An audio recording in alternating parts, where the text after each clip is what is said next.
Boa tarde, bem-vindos à Livraria Palavra de Viajante. Para nós é uma grande honra ter aqui hoje uma conversa entre o Alberto Manguel e o Patrick de Ville, porque, apesar do Patrick de Ville não saber, mas os livros do Patrick de Ville foram uma das razões porque esta livraria foi criada. E é a primeira vez que um livro do Patrick de Ville é traduzido para português, saiu agora na Tinta da China, na coleção que é coordenada pelo Alberto Manguel, que se chama Peste e Cólera, e que é uma história extraordinária de um homem, um suíço, investigador, que depois vai para a Indochina, e não vou contar mais, para não dar cabo da surpresa, mas ficamos mesmo muito contentes, não só de ter a sala cheia, como de ter aqui o Alberto e, sobretudo, o Patrick. A Célia vai fazer umas pequenas traduções muito curtas, mesmo só para quem se possa perder eventualmente um bocadinho de francês. Não vai falar demasiado, porque é para depois não cortar o ritmo da conversa. Esta é uma conversa que tem lugar no âmbito de um ciclo de conversas do Espaço Atlântico e da EGEAC, que se chama O que Fazer um Escritor, e já é a sexta ou sétima, talvez, que temos aqui. E temos tido sempre grandes autores graças ao Alberto Manguel. Por isso, Alberto, obrigada. À Tinta da China também por terem publicado este livro. Espero que possam publicar outros livros do Patrick de Ville. E boa conversa a todos. Se for preciso ainda uma cadeira, e ainda arranjo mais duas para ninguém precisar de ficar de pé. E há duas ali atrás também. Obrigada, Luís. Então, ainda há lugares. Obrigada. Boa tarde, boa noite. Vamos fazer esta conversa em francês. O meu francês é um bocadinho melhor que o meu português. Então vamos provar. Célia, muito obrigado por a tradução. Vamos fazer algumas pausas para que você possa falar. Voilà. Je suis absolument ravi d'avoir Patrick ici. Patrick est un vieil ami. On s'est connus en France pendant qu'il dirigeait la MET, la Maison des écrivains et des traducteurs de Saint-Nazaire. Il m'a demandé de faire partie du jury et j'ai rencontré plein d'écrivains extraordinaires dans ce projet merveilleux. Parce que Patrick est un grand voyageur, dans le meilleur des sens, mais dans le sens intellectuel aussi. Il voyage dans la bibliothèque et il voyage dans le monde. Et je vais commencer en te lançant citation célèbre de Stevenson qui disait que ce qui vaut, c'est le voyage et pas l'arrivée. Est-ce que j'attends la traduction? Non, on va continuer, on va faire des petites pauses, tu ne gênes pas. Alors je vais partir de Stevenson, mais tout d'abord je vais te remercier, Alberto, d'être à l'initiative de tout cela, et puis également la librairie des voyageurs, si j'ai bien compris, oui, ainsi que la maison d'édition Encre de Chine. Mais malheureusement, je ne parle pas portugais parce que je n'étais pas encore traduit en portugais, c'est maintenant. Ça viendra, ça viendra. J'attendais la traduction. Alors, Stevenson, oui, évidemment, je ne sais pas où tu prends cette phrase, peut-être dans le reportage pour le Sun, quand il part en Polynésie. Non, c'est dans un essai sur l'art du voyage. Ah oui, ou devenir écrivain, il y a ces livres de Stevenson. Je reprends une phrase de Stevenson, mais dans ce petit livre justement où il fait l'éloge, mais en ce qui concerne Stevenson, en effet, le chemin était plus important que l'arrivée, d'autant plus qu'à l'arrivée, il est mort, Samora. Et Stevenson était parti, voilà, mais c'est aussi ça, la magie de la bibliothèque. S'agissant de la Polynésie, puisque le dernier livre que j'ai publié l'année dernière, Fénois, Nous allons en parler. C'est le polynésien. Et effectivement, il y a ces lignes parallèles qui, comme dans toute géométrie euclidienne, ne se rejoignent jamais. Et s'agissant de la Polynésie, il y a la ligne française de ceux qui vont sur les traces, c'est-à-dire que Segalen, Victor Segalen, qui n'est peut-être pas connu au Portugal, va sur les traces de Gauguin. Gauguin allait sur les traces de Loti, Loti allait sur les traces de son frère. Et puis chez ceux qui écrivent en anglais, ils vont sur leurs propres traces. Et donc Jack London allait sur les traces de Stevenson, et Stevenson allait sur les traces de Melville. Il y a ces lignes comme ça. Et alors en effet, que ce soit sur la planète ou dans la bibliothèque, l'important c'est davantage le chemin que l'arrivée. C'est déjà très très long.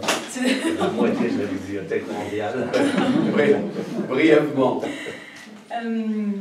Vamos começar com uma frase do Stevenson que fala de o caminho mais importante do que a chegada. E neste sentido faz muito sentido porque os autores vão nos passos dos outros. Por exemplo, Victor Segalen andou nos passos do Gauguin e ele andou nos passos do Loti, o Loti nos passos do irmão, e é mesmo neste sentido que o caminho é muito mais importante do que a chegada. Ton voyage commence très tôt. Tu as eu une enfance très bizarre, peut-être toute enfance bizarre, mais tu as été élevé dans un hôpital psychiatrique. Et tu as eu la chance de recevoir un livre qui t'a marqué. Raconte. Oui, je ne sais par quelle perversité d'ailleurs, j'étais doublement enfermé puisque j'ai grandi dans un hôpital psychiatrique et puis j'avais un problème de jambes et j'ai passé mon enfance dans cet hôpital psychiatrique et également pendant très longtemps dans une coque de plâtre totalement immobile. Qui était dirigé par ton père, l'hôpital. L'hôpital, ouais. Oui. Oui. Et donc, ma tante institutrice m'a appris à lire très tôt. Heureusement, il n'y avait pas de téléviseur, puisque j'étais un enfant immobile, voilà, qui ne pouvait pas bouger. Et je ne sais par quelle perversité, elle m'a offert un livre dont le titre était Le tapis volant. Et c'est un exemplaire que j'ai toujours. Et dans ce tapis volant, qui est le premier livre que j'ai lu seul, un enfant de mon âge, à l'époque, le petit Michel, avait dans sa chambre un tapis à forme de planisphère Mercator. Le planisphère Mercator est très important dans mes livres. Et il découvrait qu'en s'asseyant quelque part sur ce planisphère Mercator et en prononçant la formule abracadabra, il était transporté dans le lieu de la carte, en Floride, en Perse. Et offrir ce livre à un enfant isolé, immobile, c'était assez curieux. Et depuis plus de 60 ans, j'écris le tapis volant. Célia. O livro marcante da infância do Patrick Deville foi livro que se chamava O Tapete Volante. E era muito engraçado porque era uma criança que não se podia mexer por causa de um problema de perna. E quando a tia ensinou a leitura, ofereceu este livro. E a história deste livro é uma personagem que tinha uma mapa e quando aquele rapaz se sentava no mapa conseguia viajar. E até agora, há mais de 60 anos, o Patrick Deville está mesmo a escrever a história do tapete volante. Nous allons arriver à ces abracadabra qui va revenir comme l'entourage de quelques-uns de tes romans. Mais d'abord, il y a quelques pas qui se font avant de devenir cet écrivain qui voyage.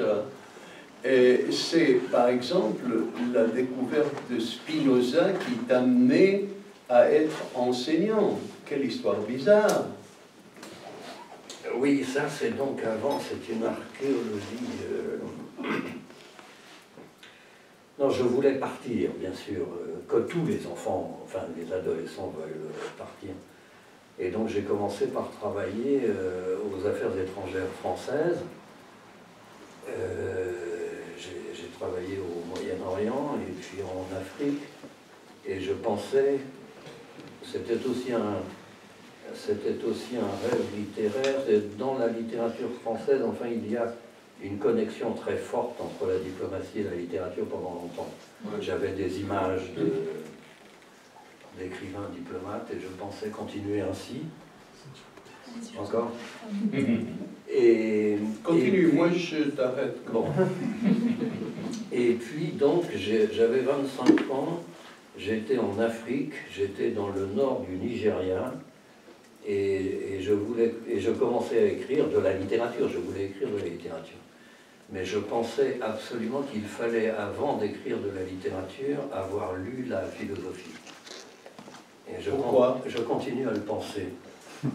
Parce que j'ai lu la philosophie de manière un peu négative, en fait. Je l'ai lu pour l'avoir lu, ne plus m'en occuper, et ensuite écrire de la littérature. Parce qu'il m'arrive de trouver dans des livres, c'est peut-être un peu dur de dire cela, mais je vois un écrivain essayer de tourner autour d'un concept. Une demi-page, 3 paragraphes, 2 pages. Et on a envie de lui taper sur l'épaule en disant tu sais, c'est un concept qui existe depuis le XVIIIe siècle. Et donc je pensais que voilà, il fallait d'abord finir ça, connaître la philosophie. Et puis, je travaillais seul, j'avais 25 ans, je me suis mis à Spinoza et j'ai rencontré un mur. J'étais seul. Et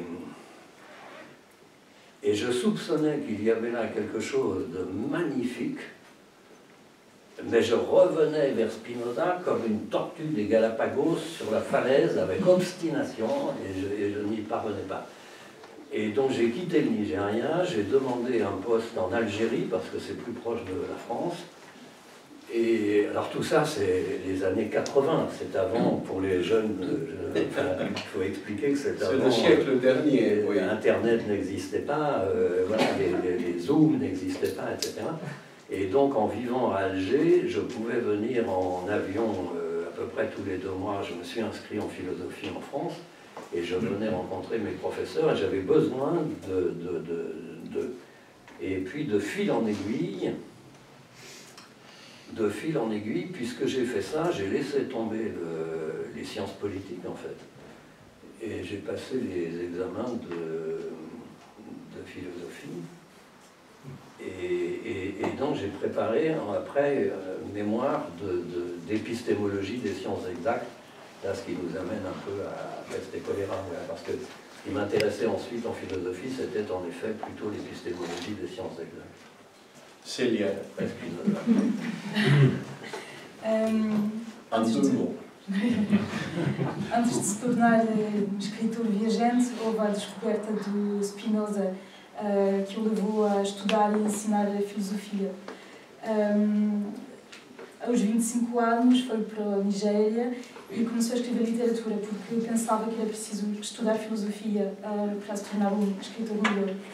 Mas o bocado sentiu a falta de contacto com o Spinoza e os estudos franceses, e por isso mudou-se para a Argélia para ficar mais perto de França e continuar esses estudos. E foi o que o levou a ter diplôme na épistémologie. Patrick, ce mot magique qui apparaît dans ton premier livre d'enfance, Abracadabra, va donner ensuite le cadre à une série de romans ou d'écrits, je ne sais pas comment les appeler, c'est pas de la fiction, c'est pas de l'histoire, et c'est les deux choses en même temps. Pourquoi Abracadabra pour ces romans en particulier? Alors pour le dire très vite, hein, j'ai écrit des romans de fiction au siècle dernier. J'ai publié 5 romans aux éditions de Minuit, c'est une maison d'édition très particulière, donc c'était de la littérature, voilà. C'était de la littérature expérimentale du XXe siècle, post-nouveau roman. Voilà. Mais je m'y sentais, c'était mon rêve d'être édité chez Minuit, à cause des grands-parents, Beckett, Sarraute, Pinget, Butor, etc. Mais je me sentais assez vite trop à l'étroit là-dedans. Mais j'ai tout de même publié 5 romans aux éditions de Minuit. Mais dès le début des années 90, tout en continuant à écrire des romans pour Minuit, je cherchais une forme complètement nouvelle. Peut-être qu'on peut faire une pause, parce qu'après je vais dire quelle est cette forme. C'est bien. Très bien. Os primeiros romances de ficção foram editados na editora de Minuit, o que foi mesmo sonho para ele, mas depois de 5 publicações não se sentia mesmo no seu lugar, e por isso foi ponto. Et donc j'avais besoin d'une grosse maison, solide. Peut-être comme Tinta la China. Elle est une petite maison solide. Mais donc je suis arrivé aux éditions du Seuil avec le projet d'écrire, j'ai mis quelques années à chercher cette forme. Je cherchais une forme qui me permit de jouer de tous les genres littéraires. Ces livres qui sont, enfin que j'appelle des romans sans fiction, ce sont des romans mais sans fiction, sont tous constitués de chapitres brefs, introduits par des petits titres en gras sans majuscules, et d'une page à l'autre, je peux changer de genre littéraire. Il y a du récit historique, il y a du récit épique, il y a de la prose poétique, il y a des chapitres qui peuvent ressortir de l'essai, il y a des récits de vie, il y a de l'autobiographie parce qu'ils sont à la première personne du singulier et que le narrateur vieillit. Et donc je suis arrivé avec ce projet de 12 romans sans fiction, parce que ça correspondait à peu près à l'époque à mon espérance de vie. Et donc aujourd'hui j'en ai publié 8. Il te reste encore un mouvement. C'est bien. Depois desta experiência na editora Minuit, precisava de uma editora menos experimental e chegou na editora do Seuil, onde encontrou uma forma mais adequada para a sua escrita, uma escrita na qual muitos géneros podiam exprimir-se. E até agora foram 8 livros publicados lá. Patrick, j'entends clairement ce que tu dis comme propos et je ne te crois pas. Parce que dans tes romans, il y a une fluidité, ça semble surgir de quelque part et continuer jusqu'à la dernière page sans une structure logique comme ce que tu as écrit, sans un sens des genres. Donc, est-ce que tu as inventé ça après ou la formule est venue avant? Alors ça, c'est en effet très, très difficile, parce qu'il y a toujours, en effet, après le discours. Ce qui est vrai, c'est que je suis arrivé au Seuil en donnant une liste de 12 lieux dans le monde. Bien. Je vais écrire 12 livres sur ces 12 lieux dans le monde, avec une progression géographique inébranlable. Il y a un premier tour du monde de l'ouest vers l'est, donc eastbound, comme on dit dans la marine, et puis au milieu il y a le français, Taba Taba, qui est un demi-tour géographique et un demi-tour sur moi-même, c'est le plus autobiographique, pour repartir pour un deuxième tour du monde, 6 romans, de l'est vers l'ouest, westbound. Donc après Taba Taba, il y a Amazonia, Fénois, et le prochain c'est l'Indien, etc. Donc il y a des contraintes très très fortes, il y a des contraintes secrètes aussi, mais je ne suis pas oulipien, ça n'est pas... Très bien, bah, je te crois plus, oui. Voilà, non, mais tout de même il y a voilà, ce cadre qui est très strict. Célia? A pergunta foi quando é que nasceu esta forma. E ela nasceu mesmo quando Patrick Deville começou a trabalhar com o SEI, com esta proposta: vou escrever 2 livros sobre 2 lugares no mundo. E a forma era muito bem pensada, que era uma volta do mundo do este até o oeste, até o livro Taba Taba, e depois desta pausa, digamos assim, a volta do mundo vai no sentido contrário, oposto. Je vais faire une petite résumé de ton œuvre, puisque tes livres ne sont pas traduits en portugais, donc peut-être le public ne connaît pas ces 8 ouvrages que tu as publiés, donc je veux expliquer un peu. On commence peut-être par Pura Vida, qui se passe au Mexique, en Amérique centrale. C'est le personnage de William Walker d'où tu as déniché ce personnage, je ne sais pas, qui au XIXe siècle veut posséder le Mexique, veut devenir roi de Nicaragua. Toute l'Amérique centrale. C'est complètement fou.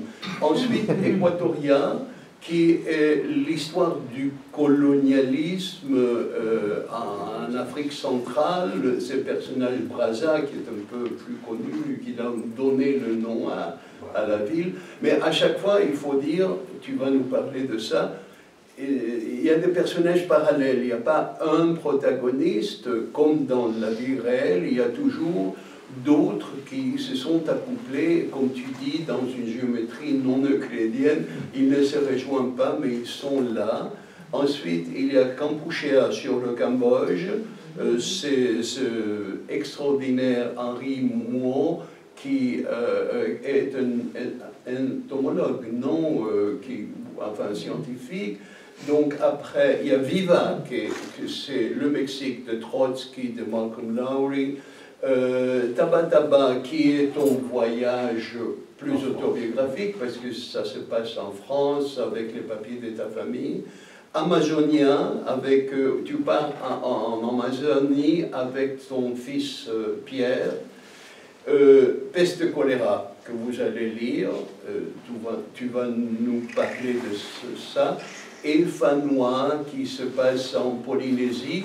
Peut-être de tous ces lieux, peut-être c'est le plus littérairement connu. La Polynésie est devenue un lieu littéraire plutôt que réel.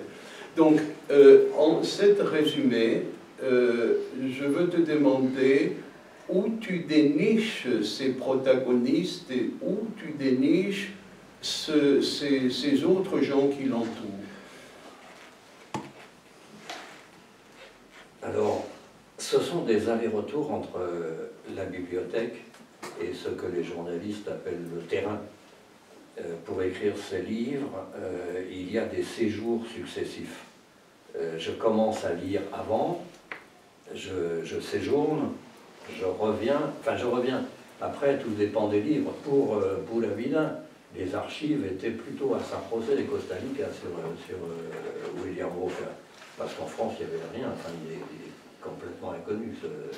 C'est plutôt les archives du ministère des... Comment tu l'as découvert, ce William Walker? Ben parce que sa trace mnésique est tout de même importante dans l'imaginaire du Nicaragua, principalement du Nicaragua. Parce qu'il y avait ce projet du canal de Nicaragua. Le canal transocéanique devait être, pour des raisons géologiques, au Nicaragua. Depuis la côte Caraïbe, remonter le Rio San Juan jusqu'au lago Nicaragua, et ensuite il y a 20 km de terre ferme. Et là, c'est le contraire de la phrase de Bismarck. En Amérique centrale, ça n'est pas la géographie qui a fait l'histoire, c'est l'histoire qui a fait la géographie. C'est à cause de William Walker que le projet de canal transocéanique ne s'est pas fait au Nicaragua, mais plus au sud. C'est ensuite une partie de la Colombie qui est devenue le Panama. Et cette histoire du canal revient sans cesse dans l'histoire de l'Amérique centrale, parce que Sandino ensuite reprend ce projet de canal. Et que là, aujourd'hui, ce cinglé de Daniel Ortega a vendu le projet du canal aux Chinois. Ouais. C'est intéressant parce que le premier projet de canal, c'est avec Ferdinand Lesseps, c'est Napoléon III. Ouais. C'est l'Europe. Et ensuite, le canal de Panama, c'est Lesseps qui le commence, et puis c'est les États-Unis qui le creusent. Et aujourd'hui, c'est la Chine qui achète. Et donc ces livres qui tous, je suis désolé, j'arrête là, ces livres qui tous commencent en 1860, ça aussi c'est une contrainte. Oui. William Walker est fusillé sur une plage du Honduras le 12 septembre 1860. Ces livres qui commencent tous en 1860 jusqu'à aujourd'hui, c'est aussi l'histoire de l'européanisation du monde, suivie de son américanisation après 1945 et de sa sinisation aujourd'hui. Je crois que c'est assez. C'est bien.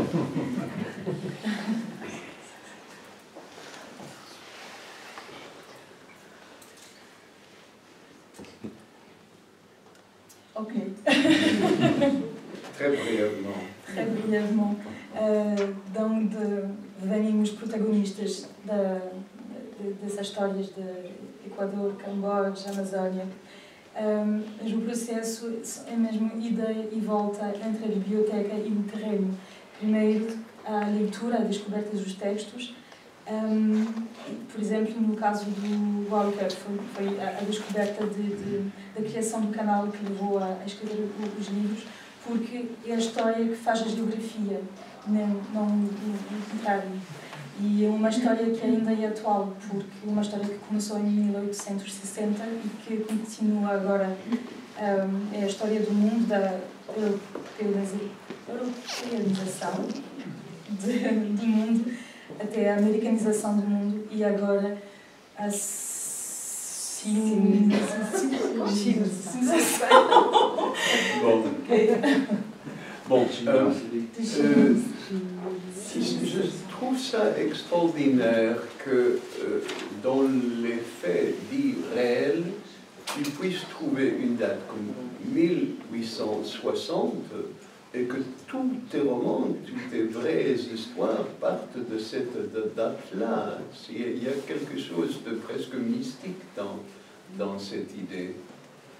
Oui, c'est vrai qu'au départ, bon, ça pourrait être 59 ou 61, mais bon, au départ, il y a justement le Fusilamiento de William Walker. Mais depuis, non seulement je lis les historiens, mais je fréquente les historiens contemporains, enfin français. Et c'est une hypothèse qui est juste 1860, alors à quelques mois près, mais c'est la deuxième révolution industrielle, c'est le moment où... Alors ça se passe au nord de l'Europe, hein, c'est la Grande-Bretagne, la France et l'Allemagne, qui doivent, pour écouler leurs produits, trouver des marchés. Et ça entraîne de très belles histoires au départ, ce sont les histoires de l'exploration. Il faut les cartes. Ça entraîne Henry Morton Stanley pour les Anglais, Savognin de Brazza pour la France, Wiesmann pour l'Allemagne, etc. Et puis ça entraîne ensuite la colonisation, enfin un nouveau genre de colonisation. Et puis ça se fracasse sur 1914, enfin voilà, c'est une date pertinente. Et puis je m'aperçois également, j'en parlais hier soir avec José Manuel, que 1860 c'est aussi le moment où le monde cesse d'être renouvelable. Et ça je m'en suis aperçu en Polynésie. C'est-à-dire que jusqu'en 1860, absolument tous les déchets organiques, agricoles, de cuisine, etc., tout cela est repris par la terre. Et depuis 1860, il y a ce problème. Je prenais cet exemple, c'est anodin, mais pas complètement. Quand Paul Gauguin arrive, on a inventé au milieu du 19e siècle la peinture en tube de zinc. Alors, c'est magnifique parce que ça a permis la peinture sur le motif, ça a permis l'impressionnisme, sortir de l'atelier, mais en même temps, voilà, les tubes de zinc de peinture de Gauguin, ils sont toujours à traîner quelque part à Tahiti. Ça, voilà. Et après, c'est les carcasses d'automobiles, c'est des... Voilà. Donc c'est une date assez pertinente pour plein de raisons.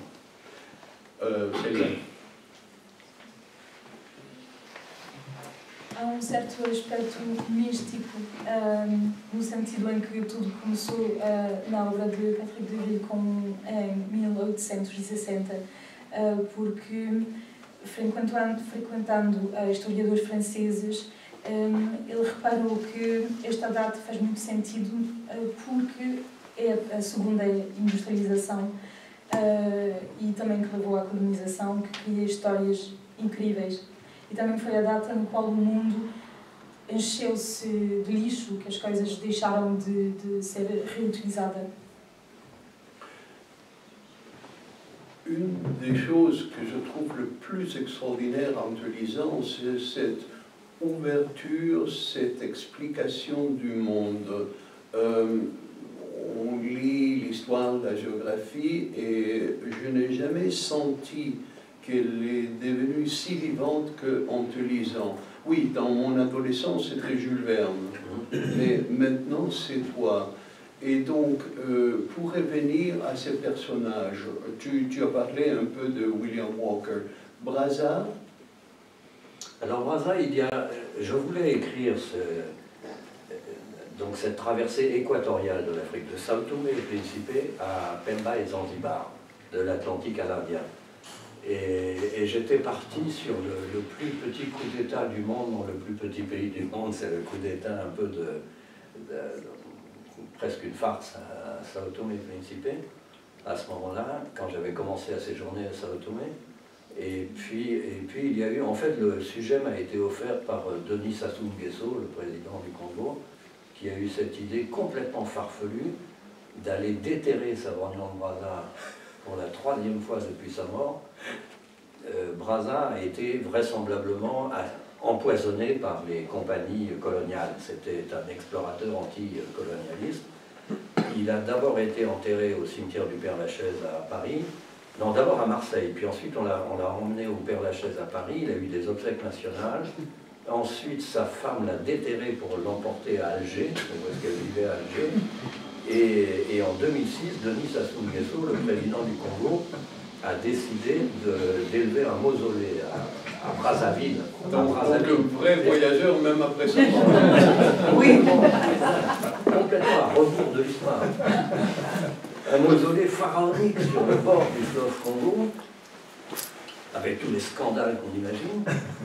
Et puis Denis Sassou Nguesso, enfin les Congolais, se sont aperçus que c'est parce qu'au départ, ils parlaient des cendres de Brazza. Mais en fait, il n'a jamais eu de cendres.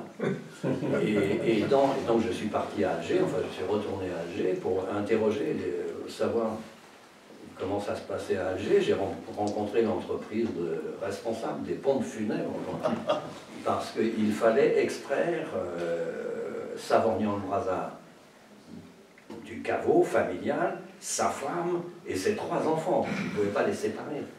Et donc j'ai suivi cette histoire qui... voilà, donc c'est le fil rouge, la vie de Brazza et les péripéties post-mortem de Brazza. Voilà. Et Célia? A história de Brazza, que foi explorador anticolonial, é mesmo a história de um viajante morto porque faleceu em França e foi preciso tirar o corpo dele de Marselha até Paris, de Paris até o Congo, e foi essa história que foi mesmo ponto de partida do livro. Il n'y a pas des Portugais qui t'ont tenté? Alors, un magazine m'a demandé ça tout à l'heure, je m'attendais un peu à cette question. Mais ce qu'il y a, c'est que le Portugal, c'est bien avant ma période. Enfin, le faste portugais, c'est bien avant ma période. Et quand, bon là, le prochain qui paraît l'an prochain, c'est le roman indien. Alors il y a évidemment cette trace importante de la présence portugaise en Inde. Mais moi, je commence en 1860. C'est le Portugal finissant. Enfin, il y a encore Goa, mais ça n'est pas... Non, mais par contre, j'imagine en effet quand... puisque moi, j'ai fait cette traversée équatoriale de l'Afrique de l'ouest vers l'est, mais je raconte cette première descente du fleuve Congo par Henry Morton Stanley, qui lui arrive de l'est, de Bagamoyo, de l'actuelle Tanzanie, et qui enfin descend ce fleuve que personne n'avait jamais descendu, qui est complètement perdu pendant des mois. C'est ça aussi, il faut comprendre que ça c'est magnifique, le temps, quoi. Ouais, c'est ouais. des explorations qui durent 2 ans.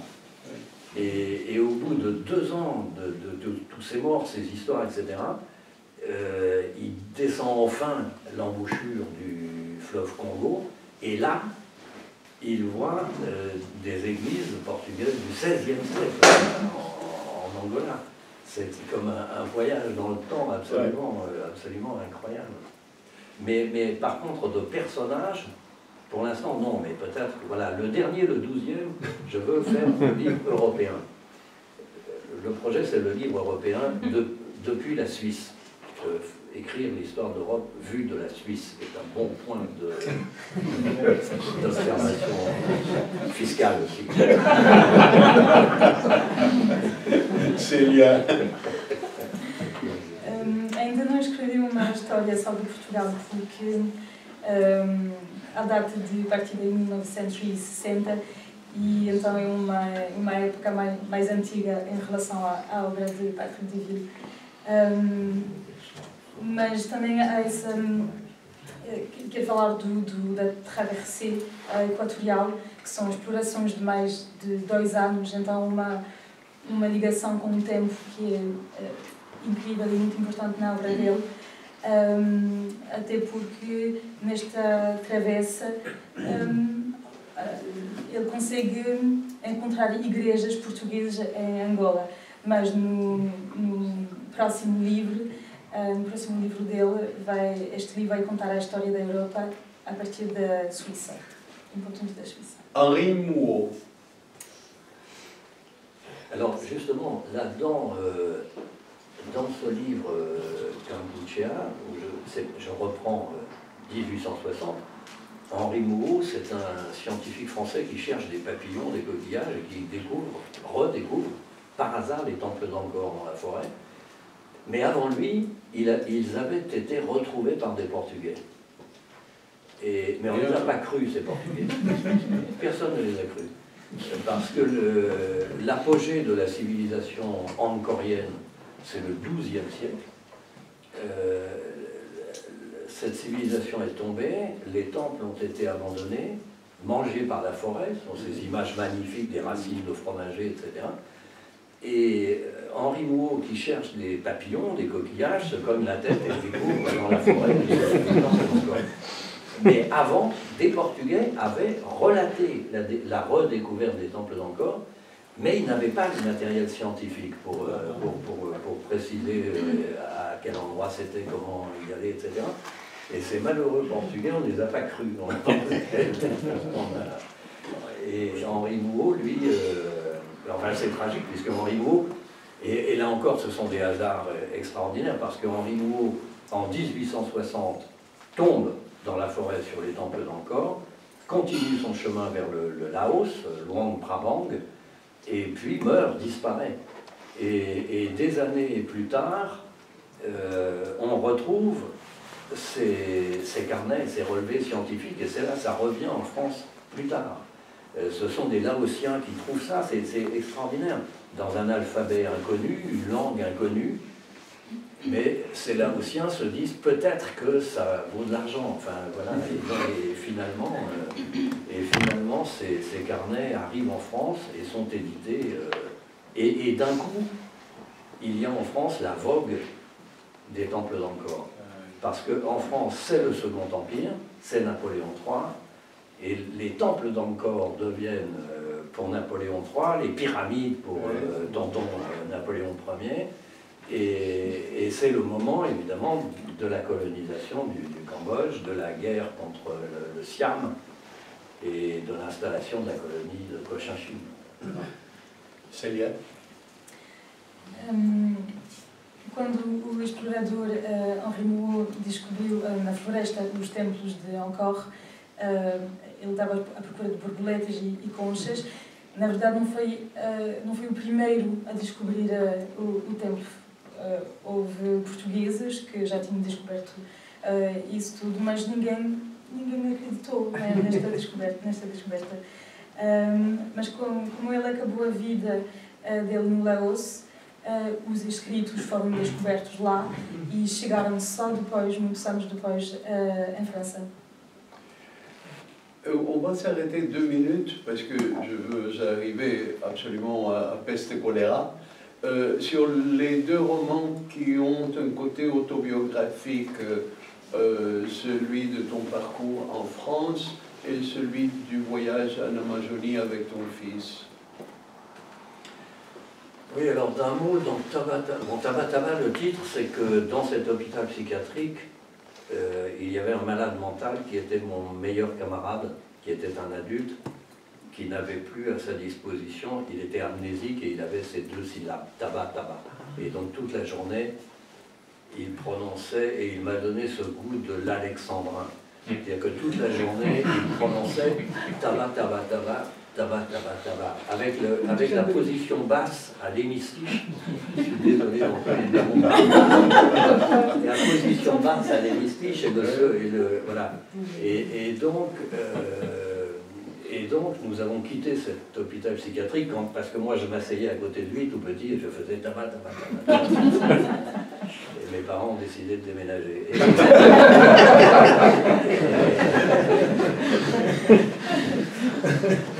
Mais donc, pour écrire ce livre, Taba Taba, le français, j'ai utilisé des archives familiales. Je crois que c'est le cas dans beaucoup de familles, mais enfin, il se trouve que ma famille est rentrée d'Égypte en 1862, donc c'est le début, et depuis 1862, sur 5 générations, personne n'a jamais rien jeté. Les factures de lunettes, l'ester de bois, les factures de fromage, voilà. Et pourtant, ça n'est pas... C'est plus habituel dans une famille qui a un manoir, alors que c'est une famille qui a fui sur les routes pendant les 3 guerres, 70, 14, 40, et qui n'a jamais rien jeté. C'est-à-dire a conservé dans des coffres en banque dans le nord de la France, pendant toute la Seconde Guerre mondiale, les factures de fromage du Second Empire français. C'est l'idéal d'un archiviste. C'est bien. Há 2 romances autobiográficos, em França e na Amazônia com o filho. E o da França começou com a história da infância do Patrick Deville no hospital psiquiátrico, no qual o melhor amigo dele só conseguia dizer 2 sílabas, Taba Taba. E foi mesmo este encontro que lhe deu o gosto da poesia e dos alexandrins. E depois, no início da escrita desta história, conseguiu trabalhar a partir de arquivos da família. E o mais interessante é que, desde 1862, quando a família voltou do Egito, tudo foi guardado, até as faturas de queijo. E o que é uma coisa que não acontece muito, ainda mais porque eles fugiram de 3 guerras. Et pourquoi l'Amazonie avec ton fils? Mais alors justement parce que dans Taba Taba, alors c'est patrilinéaire, ce qui n'est pas à la mode. Mais dans Taba Taba, j'écris ma vie avec mon père, la vie de mon père avec son père, et sur 5 générations jusqu'au Second Empire français. Et quand mon fils a lu ça, qui donc à l'époque avait 28 ans, il a découvert l'histoire de cette... Comme moi je l'ai découvert dans les archives. Ces archives étaient interdites. C'est cette tante Mone, institutrice, en parlait pendant toute mon enfance, ma vie d'adulte, mais c'était inaccessible. Et donc elle parlait des pièces du fond, les pièces du fond. Et quand elle est morte, effectivement, il y avait 3 pièces enfouies du sol au plafond d'archives.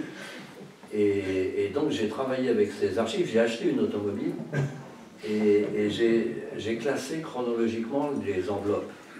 Et il y avait à l'époque quelque chose de magnifique qui s'appelait la Poste. Oui. Avec un timbre.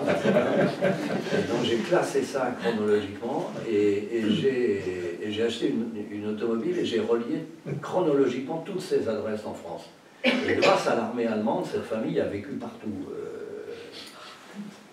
Et donc quand mon fils a lu ça, on en a parlé, et je lui ai proposé de continuer cette histoire père et fils ensemble, mais il n'avait pas le choix de la destination, parce que moi j'avais ce programme, et j'arrivais à écrire l'amazonien, de l'Atlantique au Galapagos.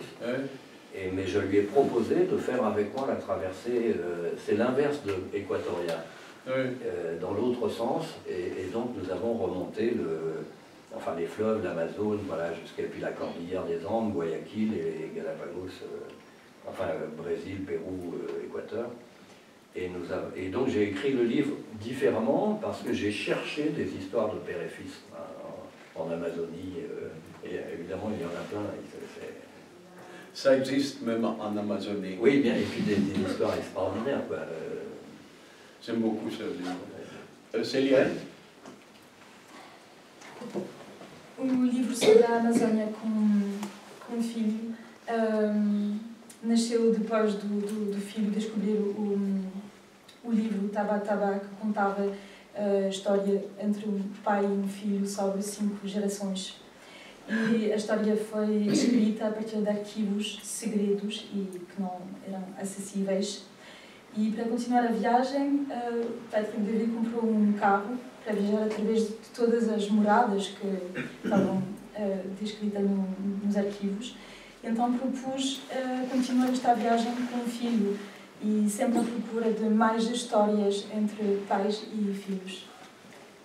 Avant d'arriver à Peste et choléra, je ne veux pas oublier Trotsky, Laurie, le roman, le livre Viva. J'hésite de les appeler romans parce que je le lis comme autre chose. Oui, donc Viva. Moi je demande en France, je ne sais pas si c'est le cas ici, je demande en France à l'éditeur d'écrire romans sous le titre.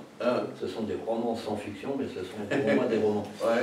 C'est cette histoire des genres littéraires. Il n'y a pas de définition positive du roman.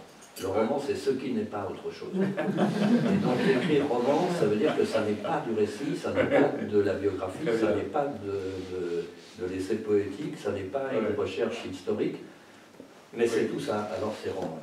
Voilà. Mais donc... Viva. Ah oui, Viva, oui, ça c'est le mexicain. Et donc pour le mexicain, j'ai choisi 2 personnages qui ne sont pas mexicains, l'écrivain britannique Malcolm Lowry et Lev Davidovich Bronstein, Trotsky, qui sont au même moment à Mexico. Et bon, il y a des vies parallèles dans ces livres, beaucoup de vies parallèles, mais là je voulais mettre ces 2 vies parallèles. Dans le sens plus dark, tu peux... mais pas un miroir face à l'autre. Non, le lien... Alors d'abord, il y a un lien factuel qu'on oublie, c'est que Angels Volcano, qui pour moi est un livre majeur de la littérature du XXe siècle, c'est un roman qui est écrit en 12 heures. Il y a justement ce cercle, 12 chapitres, 12 heures. Et il se trouve que Trotsky apparaît dans le premier chapitre et dans le dernier chapitre. Et il y a Trotsky apparaît nommément et puis inspire le personnage du consul. Mais au-delà de cela, il y a un personnage, et ça tout de même c'est ce parallèle plutarchien, il y a un personnage qui agit dans l'histoire, Trotsky, alors qu'il voudrait se consacrer à la littérature. Et il y a Malcolm Lowry qui sait que lui, sa croix, c'est la littérature, mais qui éprouve beaucoup de remords de ne pas agir dans l'histoire. Parce que nombre de ses camarades de Oxford, ou Cambridge plutôt, partent combattre en Espagne. Et lui, il écrit Le Volcan. Il détruit sa vie pour écrire Le Volcan, et lui, son combat, c'est la littérature. Mais il en éprouve du remords. Et Trotsky, d'un autre côté, à chaque fois que Trotsky est sur le point de jeter l'éponge, d'abord il a été critique littéraire, et il a été un très bon critique littéraire. Et c'est aussi quelque chose qui nous montre qu'il y a, au-delà de tout, il y a quelque chose qui est la littérature. Et on peut prendre deux exemples très vite, c'est celui de Claude Mauriac, écrivain français, bourgeois, catholique. Que personne ne connaît. Tout de même. Vous avez lu Mauriac? Le Ni nom de vous dit Vipère. quelque chose. Mais donc, quand Mauriac lit Ma vie de Trotsky, il écrit que c'est peut-être le plus grand écrivain européen vivant à ce moment-là. Alors qu'il est bourgeois, catholique, de droite, qui ne partage aucune idée politique avec Trotsky. Et quand Trotsky reçoit le voyage au bout de la nuit de Céline, où là encore il n'y a absolument aucune connivence politique, il en fait une critique parce qu'il voit bien qu'il est en face d'un génie littéraire, qu'il y a quelque chose qui outrepasse. Mais c'est toi qui trouves ces points. Tu sais, on est devant une nuit étoilée, et toi, tu fais les constellations. C'est ça? Ça, c'est absolument très bien. Cette image. C'est bien.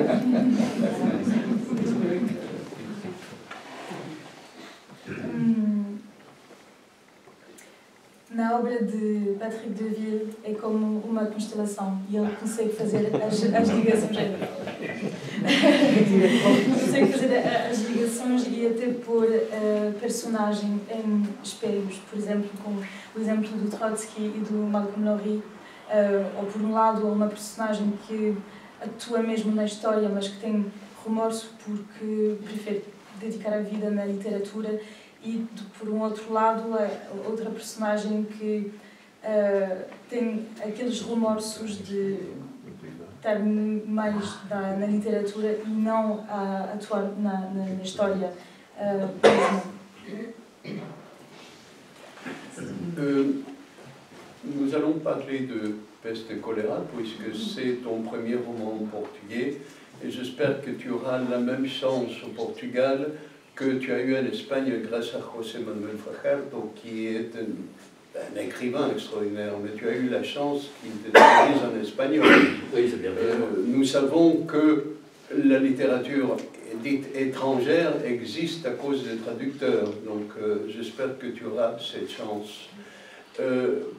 Parle-nous un peu, s'il te plaît, de Peste et choléra.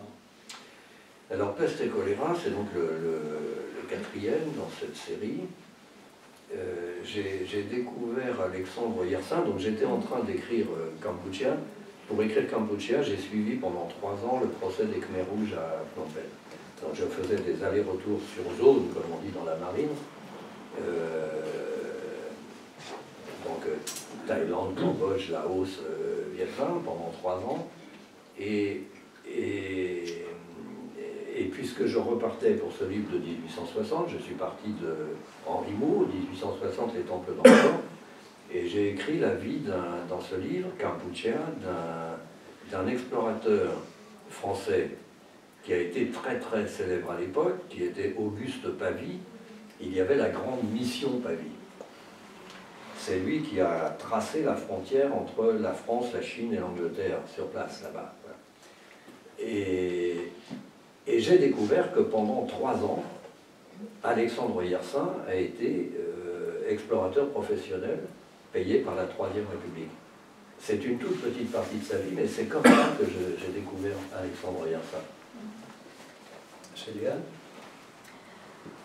A escrita do livro Peste e Choléra chegou enquanto Patrick Deville estava a escrever o Kampuchea.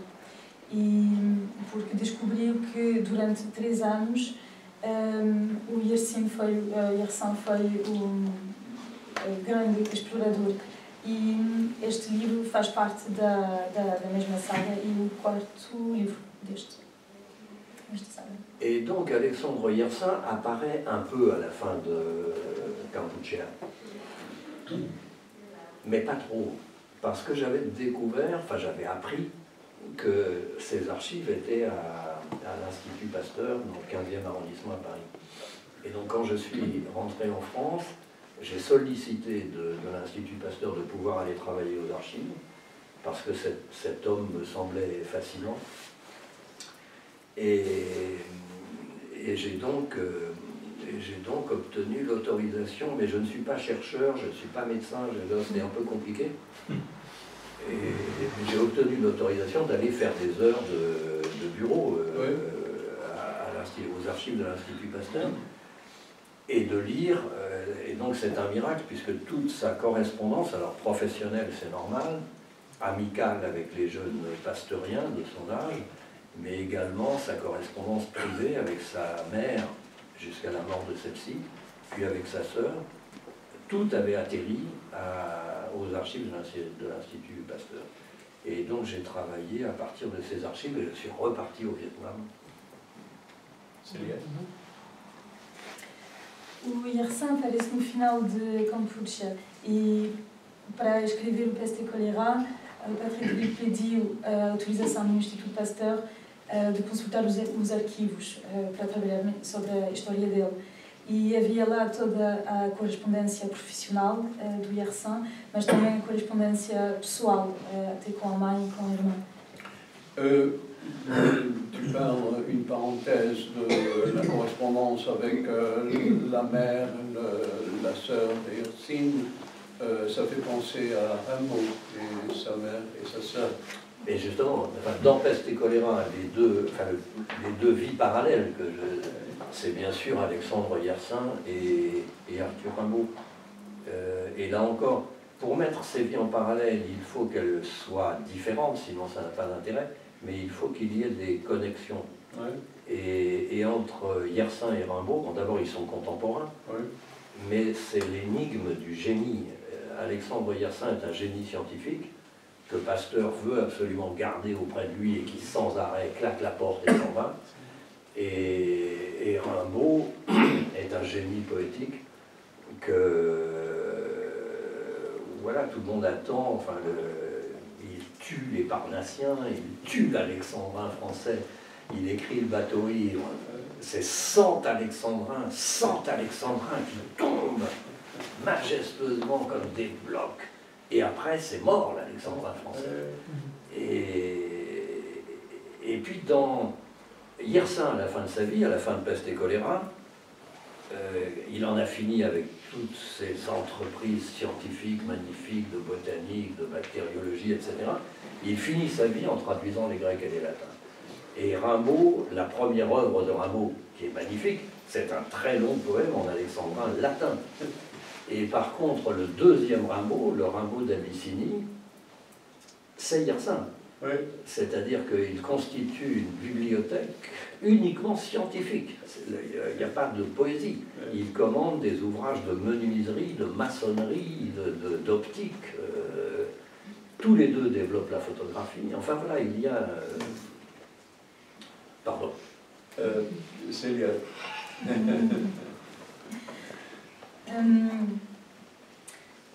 Há sempre esta dualidade entre duas vidas paralelas e no caso do Peste e Choléra é a vida do Yersin e do Rimbaud. E para fazer este paralelo é preciso haver muitas diferenças, mas também muitas condições.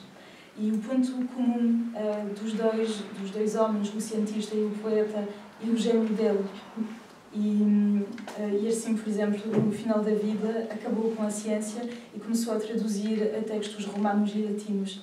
E, em paralelo, o Rimbaud compõe uma biblioteca cientista. Je vais ouvrir les demandes au public, mais je veux te poser une question, une dernière question. Tu t'es donné une limite à ta vie créative de 4 romans encore.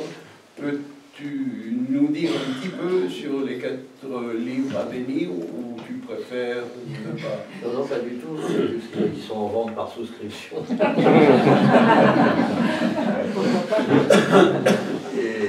Non, mais je suis sur le chemin du retour.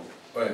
C'est-à-dire qu'après les Galapagos, il y a Fénois qui était la Polynésie, principalement la Polynésie française, mais l'île de Pâques qui est la Polynésie chilienne. Ouais. Et donc le livre qui paraît l'an prochain, en 23, c'est l'Indien. Je remonte au... Qui va s'appeler? Ça, je ne... Bon, le livre n'est pas fini. Alors bon, mais tous ces livres se terminent en A comme Abracadabra, mais c'est pas très difficile à trouver. Et puis après l'indien, il y aura l'arabe. Et puis ensuite un méditerranéen. Et je me terminais par l'Europe. Je rentre. Très bien, très bien. Bon, mesdames, messieurs, si vous avez des questions pour Patrick Deville. Ton nom est un peu une contradiction, non? Parce que tu n'es pas d'une ville, tu es du monde.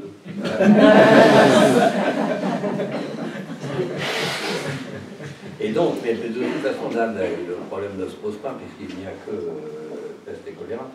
Mais donc, évidemment, ces livres peuvent être lus indépendamment les uns des autres. Bien sûr. Peuvent être lus dans le désordre, mais enfin, c'est tout de même destiné à faire un livre unique. Il y a tout de même beaucoup d'événements qui reviennent et de personnages qui reviennent dans ces livres. Monsieur? Bonsoir, excusez-moi, c'est juste un tout petit détail, mais c'est un détail qui me touche beaucoup pour des raisons personnelles. Dans ma tête, le responsable de la construction du canal de Panama au Panama était un Français qui s'appelait Philippe Bruno Varela. Et William Walker, bon, il était un peu, parce que comme vous avez dit, un personnage un peu fort. Vous parlez du canal de Nicaragua ou au Panama? Du canal du Panama. Au Panama, oui. La décision de construire le canal au Panama, parce qu'il y a une énorme lutte politique entre Bien sûr. La décision finale a été gagnée par un Français qui s'appelle Philippe Bruno Varela. C'est ça, et puis bon, évidemment, il y avait le très grand nom de Ferdinand de Lesseps qui venait de creuser le canal de Suez, mais il y a eu en 88 le scandale de Suez, oui, tous les petits épargnants français ruinés, et puis le projet a été repris par les États-Unis d'Amérique, avec une inauguration en août 14. Enfin, c'est cette coïncidence, c'est-à-dire au moment de la Première Guerre mondiale. José Manuel, ¿tenías una pregunta? Une question qui est peut-être intéressante pour tout le monde. C'est parce qu'après t'écouter parler de tous les voyages, les lectures, tous les cahiers, pour les annotations, tout ça, peut-être tu pourrais parler du moment de l'écriture, parce que tu travailles un peu pour l'accumulation féroce, et après tu te plonges dans la piscine de l'écriture, mais c'est une immersion profonde, parce que parfois tu ressors dans des conditions presque pénibles. Oui, non, je vois ces livres, enfin c'est un peu comme des fusées à 3 étages, quoi. Il y a l'étage des séjours et de la recherche, de l'acquisition du matériau en bibliothèque, sur place, les carnets, les dizaines de carnets. Et puis ensuite, il y a une période qui dure quelques mois, qui est la construction, trouver la forme. Parce que ces livres ne sont pas faits au moule. Chacun de ces livres a une forme qui lui est propre. Et puis après, il y a l'écriture. Alors l'écriture, je veux que ce soit très brutal, de la première phrase à la dernière phrase, complètement enfermé, coupé du monde, etc. Mais effectivement, comme tu le sais, 2 fois ça m'a envoyé à l'hôpital, donc maintenant sur le conseil de la faculté. Ça t'a envoyé à l'hôpital, pourquoi? Tu avais une surménage? Oui, c'est ça, quand ce sont des expériences, il faut être très solide pour... ça m'est arrivé une fois justement au Mexique sur Viva, parce que le Mexique, j'y suis allé 2 fois par an pendant 10 ans, toujours dans le même appartement. C'était une vie parallèle, mais à la mienne, quoi. Et donc, effectivement, voilà, j'avais lu... mais parce que pendant ces 10 ans, j'ai écrit l'Africain, j'ai écrit Peste et Choléra, j'ai écrit Campuchien, mais je retournais au Mexique, voilà, dans la Condesa, et puis j'avais une vie amicale, enfin, dans Viva, il y a aussi... bon, j'avais lu évidemment les grands morts, Guadalupe, etc., mais aussi les vivants, j'avais Monsiváis, voilà, et donc quand je m'étais mis à écrire, oui, mais j'avais fait la même chose pour Campuchia, enfin, il suffit d'un lieu avec un lit, un frigo, pour mettre du vin blanc, des cartouches de cigarettes, du fromage, et la possibilité de... Parce qu'il y a une énorme rétention comme ça depuis des années, et le jour où j'arrive, et là j'étais rentré à la Condesa à Mexico, en disant voilà, j'ouvre l'ordinateur et là je commence la première phrase, etc. Et j'ai fait ça pendant voilà, assez longtemps et un matin ce sont des questions médicales et donc j'ai appelé un ami au téléphone en disant bah, écoute voilà, il y a 3 jours que je dors depuis 3 jours, j'ai rien mangé, j'ai même pas fumé, il faut faire quelque chose. C'est bien. Em relação ao processo de escrita, há vários andares. O primeiro é o andar da pesquisa, depois a construção, a criação da forma e depois disso o andar da escrita com uma forma bruta, mas que pode ser um pouco perigosa, porque já o levou 2 vezes no hospital, porque é mesmo muito intenso. Por exemplo, durante mais de 10 anos, ele foi 2 vezes por ano no mesmo lugar, onde era só preciso uma cama, frigorífico, vinho e cigarros, até que a saúde começou a... Peut-être une dernière question, oui, madame. Je voulais juste savoir, peut-être que vous l'avez dit, que je n'ai pas entendu ou compris, comment peut-on avoir des infos sur cette présence portugaise à Angkor Wat? Eh bien, je pense que j'ai trouvé ça dans... Parce que moi, j'en ai jamais entendu parler. Eh bien, je pense que ça doit être dans ces archives d'une revue qui était extrêmement fameuse à l'époque, qui s'appelait Le Tour du Monde, je crois, qui a publié les carnets de mots, justement, à l'époque, après qu'on les a retrouvés, là. Et je pense que c'est dans les archives du Tour du Monde que j'ai dû lire quelque part que, contrairement à ce qu'on pensait faux de ces Portugais qui avaient raconté avoir trouvé des temples magnifiques dans la forêt, etc., je pense que c'est là. Je ne crois pas que je le mentionne dans Peste et choléra. C'est possible que je le mentionne, je l'ai quand même pas lu depuis un moment, mais je ne crois pas. Non. Je ne crois pas. D'accord, merci. Bon. S'il n'y a pas d'autres questions, on va remercier Patrick.